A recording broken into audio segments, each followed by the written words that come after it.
The Book of Ecclesiastes. Ecclesiastes, chapter 1. The words of the teacher, son of David, king of Jerusalem. Meaningless, meaningless, says the teacher. Utterly meaningless. Everything is meaningless. What do people gain from all their labors, of which they toil under the sun? Generations come and generations go, but the earth remains forever. The sun rises and the sun sets, and hurries back to where it rises. The wind blows to the south and turns to the north. Round and round it goes, ever returning on its course. All streams flow into the sea, yet the sea is never full. To the place the streams come from, there they return again. All things are wearisome, more than one can say. The eye never has enough of seeing, nor the ear its fill of hearing. What has been will be again. What has been done will be done again. There is nothing new under the sun. Is there anything of which one can say, "Look, this is something new"? It was here already long ago. It was here before our time.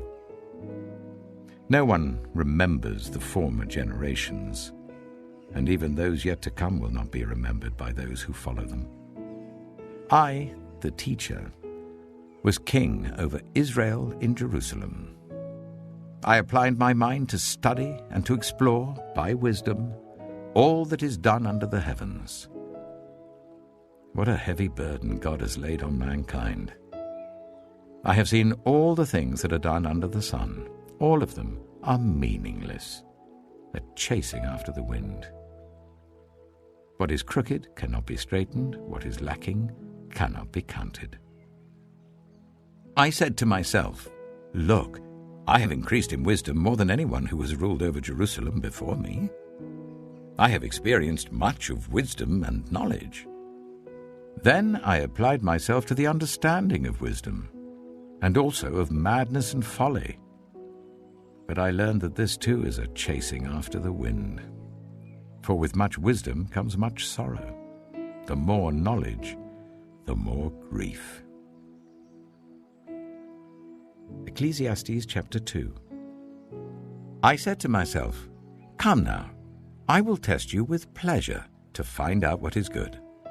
But that also proved to be meaningless. Laughter, I said, is madness, and what does pleasure accomplish? I tried cheering myself with wine and embracing folly, my mind still guiding me with wisdom.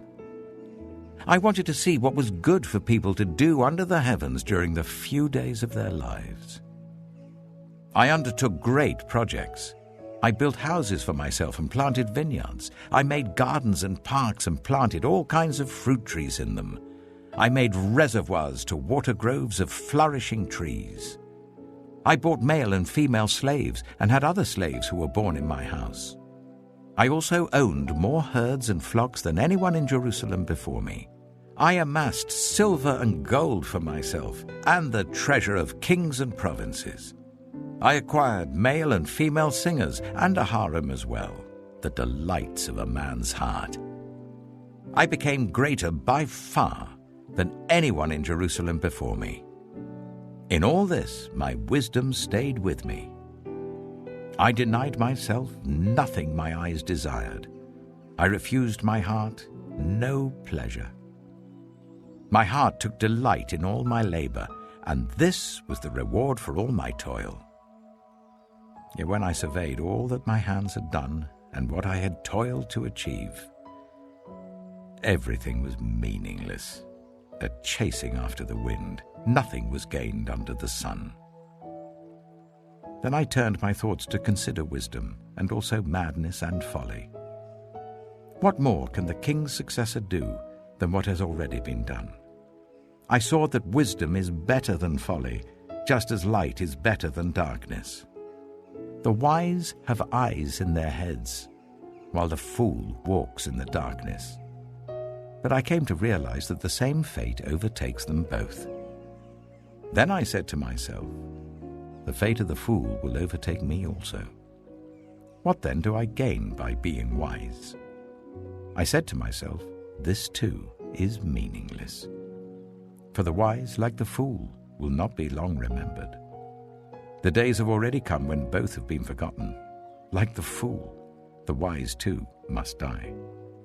So I hated life, because the work that is done under the sun was grievous to me. All of it is meaningless, a chasing after the wind. I hated all the things I had toiled for under the sun, because I must leave them to the one who comes after me. And who knows whether that person will be wise or foolish? Yet they will have control over all the fruit of my toil, into which I have poured my effort and skill under the sun.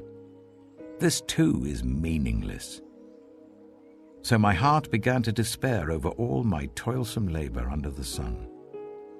For a person may labor with wisdom, knowledge, and skill, and then they must leave all they own to another who has not toiled for it. This too is meaningless and a great misfortune. What do people get for all the toil and anxious striving with which they labor under the sun? All their days their work is grief and pain. Even at night their minds do not rest. This too is meaningless. A person can do nothing better than to eat and drink and find satisfaction in their own toil. This too, I see, is from the hand of God, for without him who can eat or find enjoyment? To the person who pleases him, God gives wisdom, knowledge, and happiness, but to the sinner, he gives the task of gathering and storing up wealth to hand it over to the one who pleases God. This too is meaningless, a chasing after the wind. Ecclesiastes chapter 3. There is a time for everything, and a season for every activity under the heavens. A time to be born and a time to die. A time to plant and a time to uproot. A time to kill and a time to heal. A time to tear down and a time to build. A time to weep and a time to laugh. A time to mourn and a time to dance. A time to scatter stones and a time to gather them. A time to embrace and a time to refrain from embracing. A time to search and a time to give up. A time to keep and a time to throw away. A time to tear and a time to mend. A time to be silent and a time to speak. A time to love and a time to hate. A time for war and a time for peace. What do workers gain from their toil? I have seen the burden God has laid on the human race. He has made everything beautiful in its time. He has also set eternity in the human heart, yet no one can fathom what God has done from beginning to end. I know that there is nothing better for people than to be happy and to do good while they live, that each of them may eat and drink and find satisfaction in all their toil. This is the gift of God. I know that everything God does will endure forever. Nothing can be added to it and nothing taken from it. God does it so that people will fear him. Whatever is has already been, and whatever will be has been before, and God will call the past to account. And I saw something else under the sun. In the place of judgment, wickedness was there. In the place of justice, wickedness was there. I said to myself, God will bring into judgment both the righteous and the wicked, for there will be a time for every activity, a time to judge every deed. I also said to myself, as for humans, God tests them so that they may see that they are like the animals. Surely the fate of human beings is like that of the animals. The same fate awaits them both. As one dies, so dies the other. All have the same breath. Humans have no advantage over animals. Everything is meaningless. All go to the same place. All come from dust, and to dust all return. Who knows if the human spirit rises upward, and if the spirit of the animal goes down into the earth? So I saw that there is nothing better for a person than to enjoy their work, because that is their lot. For who can bring them to see what will happen after them? Ecclesiastes chapter 4. Again I looked, and saw all the oppression that was taking place under the sun. I saw the tears of the oppressed, and they have no comforter. Power was on the side of their oppressors, and they have no comforter. And I declared that the dead, who had already died, are happier than the living who are still alive. But better than both is the one who has never been born, who has not seen the evil that is done under the sun. And I saw that all toil and achievement spring from one person's envy of another. This too is meaningless, a chasing after the wind. Fools fold their hands and ruin themselves. Better one handful with tranquility than two handfuls with toil and chasing after the wind. Again I saw something meaningless under the sun. There was a man all alone. He had neither son nor brother. There was no end to his toil, yet his eyes were not content with his wealth. For whom am I toiling, he asked, and why am I depriving myself of enjoyment? This too is meaningless, a miserable business. Two are better than one, because they have a good return for their labor. If either of them falls down, one can help the other up. But pity anyone who falls and has no one to help them up. Also, if two lie down together, they will keep warm. But how can one keep warm alone?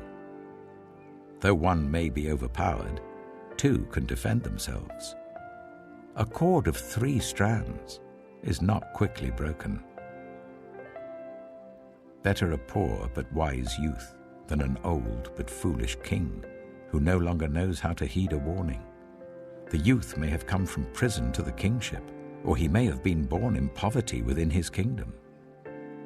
I saw that all who lived and walked under the sun followed the youth, the king's successor. There was no end to all the people who were before them, but those who came later were not pleased with the successor. This too is meaningless, a chasing after the wind. Ecclesiastes chapter 5. Guard your steps when you go to the house of God. Go near to listen, rather than to offer the sacrifice of fools, who do not know that they do wrong. Do not be quick with your mouth. Do not be hasty in your heart to utter anything before God. God is in heaven, and you are on earth, so let your words be few. A dream comes when there are many cares, and many words mark the speech of a fool. When you make a vow to God, do not delay to fulfill it. He has no pleasure in fools. Fulfill your vow. It is better not to make a vow than to make one and not fulfill it. Do not let your mouth lead you into sin, and do not protest to the temple messenger, "My vow was a mistake." Why should God be angry at what you say and destroy the work of your hands? Much dreaming and many words are meaningless. Therefore, fear God. If you see the poor oppressed in a district and justice and rights denied, do not be surprised at such things, for one official is eyed by a higher one, and over them both are others higher still. The increase from the land is taken by all. The king himself profits from the fields. Whoever loves money never has enough. Whoever loves wealth is never satisfied with their income. This too is meaningless. As goods increase, so do those who consume them. And what benefit are they to the owners, except to feast their eyes on them? The sleep of a laborer is sweet, whether they eat little or much. But as for the rich, their abundance permits them no sleep. I have seen a grievous evil under the sun. Wealth hoarded to the harm of its owners, or wealth lost through some misfortune, so that when they have children there is nothing left for them to inherit. Everyone comes naked from their mother's womb, and as everyone comes, so they depart. They take nothing from their toil that they can carry in their hands. This too is a grievous evil. As everyone comes, so they depart. And what do they gain, since they toil for the wind? All their days they eat in darkness with great frustration, affliction, and anger. This is what I have observed to be good, that it is appropriate for a person to eat, to drink, and to find satisfaction in their toilsome labor under the sun during the few days of life God has given them, for this is their lot. Moreover, when God gives someone wealth and possessions and the ability to enjoy them, to accept their lot and be happy in their toil, this is a gift of God. They seldom reflect on the days of their life because God keeps them occupied with gladness of heart. Ecclesiastes chapter 6. I have seen another evil under the sun, and it weighs heavily on mankind. God gives some people wealth, possessions, and honor, so that they lack nothing their hearts desire. But God does not grant them the ability to enjoy them, and strangers enjoy them instead. This is meaningless, a grievous evil. A man may have 100 children and live many years, yet no matter how long he lives, if he cannot enjoy his prosperity and does not receive proper burial, I say that a stillborn child is better off than he. It comes without meaning, it departs in darkness, and in darkness its name is shrouded. Though it never saw the sun or knew anything, it has more rest than does that man, even if he lives 1,000 years twice over, but fails to enjoy his prosperity. Do not all go to the same place. Everyone's toil is for their mouth, and yet their appetite is never satisfied. What advantage have the wise over fools? What do the poor gain by knowing how to conduct themselves before others? Better what the eye sees than the roving of the appetite. This too is meaningless, a chasing after the wind. Whatever exists has already been named, and what humanity is has been known. No one can contend with someone who is stronger. The more the words, the less the meaning. And how does that profit anyone? For who knows what is good for a person in life during the few and meaningless days they pass through like a shadow? Who can tell them what will happen under the sun after they are gone? Ecclesiastes chapter 7. A good name is better than fine perfume, and the day of death better than the day of birth. It is better to go to a house of mourning than to go to a house of feasting, for death is the destiny of everyone. The living should take this to heart. Frustration is better than laughter, because a sad face is good for the heart. The heart of the wise is in the house of mourning, but the heart of fools is in the house of pleasure. It is better to heed the rebuke of a wise person than to listen to the song of fools. Like the crackling of thorns under the pot, so is the laughter of fools. This too is meaningless. Extortion turns a wise person into a fool, and a bribe corrupts the heart.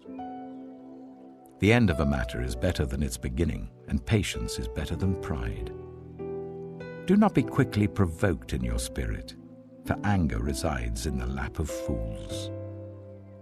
Do not say, "Why were the old days better than these?" For it's not wise to ask such questions. Wisdom, like an inheritance, is a good thing and benefits those who see the sun. Wisdom is a shelter, as money is a shelter, but the advantage of knowledge is this: wisdom preserves those who have it. Consider what God has done. Who can straighten what he has made crooked? When times are good, be happy. But when times are bad, consider this: God has made the one as well as the other. Therefore no one can discover anything about their future. In this meaningless life of mine, I have seen both of these, the righteous perishing in their righteousness, and the wicked living long in their wickedness. Do not be over-righteous, neither be over-wise. why destroy yourself? Do not be over wicked, and do not be a fool. Why die before your time? It is good to grasp the one and not let go of the other. Whoever fears God will avoid all extremes. Wisdom makes one wise person more powerful than 10 rulers in a city. Indeed, there is no one on earth who is righteous, no one who does what is right and never sins. Do not pay attention to every word people say, or you may hear your servant cursing you. For you know in your heart that many times you yourself have cursed others. All this I tested by wisdom, and I said, I am determined to be wise, but this was beyond me. Whatever exists is far off and most profound. Who can discover it?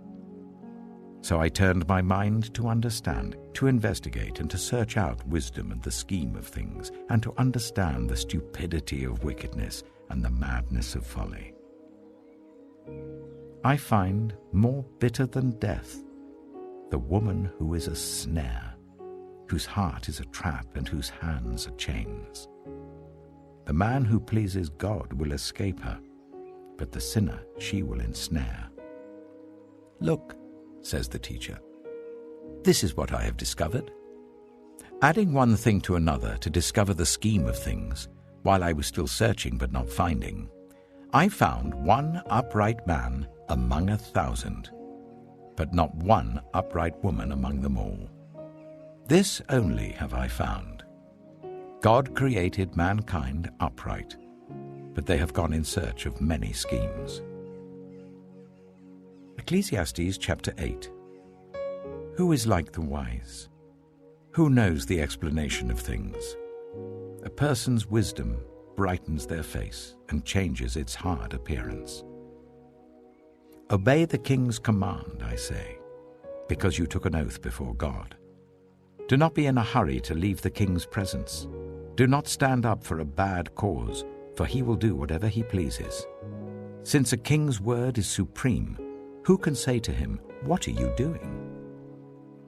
Whoever obeys his command will come to no harm, and the wise heart will know the proper time and procedure. For there is a proper time and procedure for every matter, though a person may be weighed down by misery. Since no one knows the future, who can tell someone else what is to come? As no one has power over the wind to contain it, so no one has power over the time of their death. As no one is discharged in time of war, so wickedness will not release those who practice it. All this I saw as I applied my mind to everything done under the sun. There is a time when a man lords it over others to his own hurt. Then too I saw the wicked buried, those who used to come and go from the holy place and receive praise in the city where they did this. This too is meaningless. When the sentence for a crime is not quickly carried out, people's hearts are filled with schemes to do wrong. Although a wicked person who commits 100 crimes may live a long time, I know that it will go better with those who fear God, who are reverent before him. Yet because the wicked do not fear God, it will not go well with them, and their days will not lengthen like a shadow. There is something else meaningless that occurs on earth. The righteous who get what the wicked deserve, and the wicked who get what the righteous deserve. This too, I say, is meaningless. So I commend the enjoyment of life, because there's nothing better for a person under the sun than to eat and drink and be glad. Then joy will accompany them in their toil all the days of the life God has given them under the sun. When I applied my mind to know wisdom, and to observe the labor that is done on earth, people getting no sleep day or night, then I saw all that God has done. No one can comprehend what goes on under the sun. Despite all their efforts to search it out, no one can discover its meaning. Even if the wise claim they know, they cannot really comprehend it. Ecclesiastes chapter 9. So I reflected on all this and concluded that the righteous and the wise and what they do are in God's hands. But no one knows whether love or hate awaits them. All share a common destiny, the righteous and the wicked, the good and the bad, the clean and the unclean, those who offer sacrifices and those who do not. As it is with the good, so with the sinful. As it is with those who take oaths, so with those who are afraid to take them. This is the evil in everything that happens under the sun. The same destiny overtakes all. The hearts of people, moreover, are full of evil, and there is madness in their hearts while they live, and afterwards they join the dead. Anyone who is among the living has hope. Even a live dog is better off than a dead lion. For the living know that they will die, but the dead know nothing. They have no further reward, and even their name is forgotten. Their love, their hate, and their jealousy have long since vanished. Never again will they have a part in anything that happens under the sun. Go, eat your food with gladness, and drink your wine with a joyful heart, for God has already approved what you do. Always be clothed in white, and always anoint your head with oil. Enjoy life with your wife whom you love, all the days of this meaningless life that God has given you under the sun, all your meaningless days. For this is your lot in life, and in your toilsome labor under the sun. Whatever your hand finds to do, do it with all your might. For in the realm of the dead, where you're going, there is neither working, nor planning, nor knowledge, nor wisdom. I have seen something else under the sun. The race is not to the swift, or the battle to the strong. Nor does food come to the wise, or wealth to the brilliant, or favor to the learned, but time and chance happen to them all. Moreover, no one knows when their hour will come. As fish are caught in a cruel net, or birds are taken in a snare, so people are trapped by evil times that fall unexpectedly upon them. I also saw under the sun this example of wisdom that greatly impressed me. There was once a small city with only a few people in it, and a powerful king came against it, surrounded it, and built huge siege works against it. Now there lived in that city a man, poor but wise, and he saved the city by his wisdom. But nobody remembered that poor man. So I said, wisdom is better than strength. But the poor man's wisdom is despised, and his words are no longer heeded. The quiet words of the wise are more to be heeded than the shouts of a ruler of fools. Wisdom is better than weapons of war, but one sinner destroys much good. Ecclesiastes chapter 10. As dead flies give perfume a bad smell, so a little folly outweighs wisdom and honor. The heart of the wise inclines to the right, but the heart of the fool to the left. Even as fools walk along the road, they lack sense and show everyone how stupid they are. If a ruler's anger rises against you, do not leave your post. Calmness can lay great offenses to rest. There is an evil I have seen under the sun, the sort of error that arises from a ruler. Fools are put in many high positions, while the rich occupy the low ones. I have seen slaves on horseback, while princes go on foot like slaves. Whoever digs a pit may fall into it. Whoever breaks through a wall may be bitten by a snake. Whoever quarries stones may be injured by them. Whoever splits logs may be endangered by them. If the axe is dull and its edge unsharpened, more strength is needed, but skill will bring success. If a snake bites before it is charmed, the charmer receives no fee. Words from the mouth of the wise are gracious, but fools are consumed by their own lips. At the beginning their words are folly, at the end they are wicked madness, and fools multiply words. No one knows what is coming. Who can tell someone else what will happen after them? The toil of fools wearies them. They do not know the way to turn. Woe to the land whose king was a servant and whose princes feast in the morning. Blessed is the land whose king is of noble birth and whose princes eat at a proper time, for strength and not for drunkenness. Through laziness the rafters sag. Because of idle hands the house leaks. A feast is made for laughter, wine makes life merry, and money is the answer for everything. Do not revile the king even in your thoughts, or curse the rich in your bedroom, because a bird in the sky may carry your words, and a bird on the wing may report what you say. Ecclesiastes chapter 11. Ship your grain across the sea. After many days you may receive a return. Invest in 7 ventures, yes, in 8. You do not know what disaster may come upon the land. If clouds are full of water, they pour rain on the earth. Whether a tree falls to the south or to the north, in the place where it falls, there it will lie. Whoever watches the wind will not plant. Whoever looks at the clouds will not reap.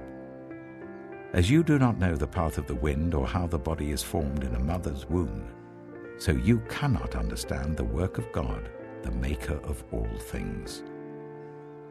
Sow your seed in the morning, and at evening let your hands not be idle.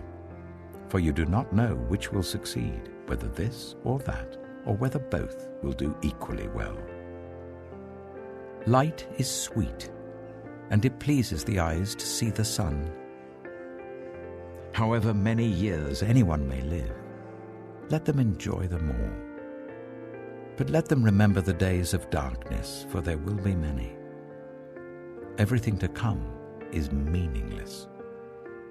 You who are young, be happy while you are young, and let your heart give you joy in the days of your youth. Follow the ways of your heart, and whatever your eyes see. But know that for all these things God will bring you into judgment. So then, banish anxiety from your heart, and cast off the troubles of your body, for youth and vigor are meaningless. Ecclesiastes chapter 12. Remember your Creator in the days of your youth, before the days of trouble come, and the years approach when you will say, I find no pleasure in them. Before the sun and the light and the moon and the stars grow dark, and the clouds return after the rain, when the keepers of the house tremble and the strong men stoop, when the grinders cease because they are few, and those looking through the windows grow dim, when the doors to the street are closed and the sound of grinding fades, when people rise up at the sound of birds, but all their songs grow faint, when people are afraid of heights and of dangers in the streets, when the almond tree blossoms and the grasshopper drags itself along and desire no longer is stirred. Then people go to their eternal home, and mourners go about the streets. Remember him before the silver cord is severed and the golden bowl is broken, before the pitcher is shattered at the spring and the wheel broken at the well, and the dust returns to the ground it came from, and the spirit returns to God who gave it. Meaningless, meaningless, says the teacher. Everything is meaningless. Not only was the teacher wise, but also he imparted knowledge to the people. He pondered and searched out and set in order many proverbs. The teacher searched to find just the right words, and what he wrote was upright and true. The words of the wise are like goads, their collected sayings like firmly embedded nails given by one shepherd. Be warned, my son, of anything in addition to them. Of making many books there is no end, and much study wearies the body. Now all has been heard. Here is the conclusion of the matter. Fear God and keep his commandments, for this is the duty of all mankind. For God will bring every deed into judgment, including every hidden thing, whether it is good or evil.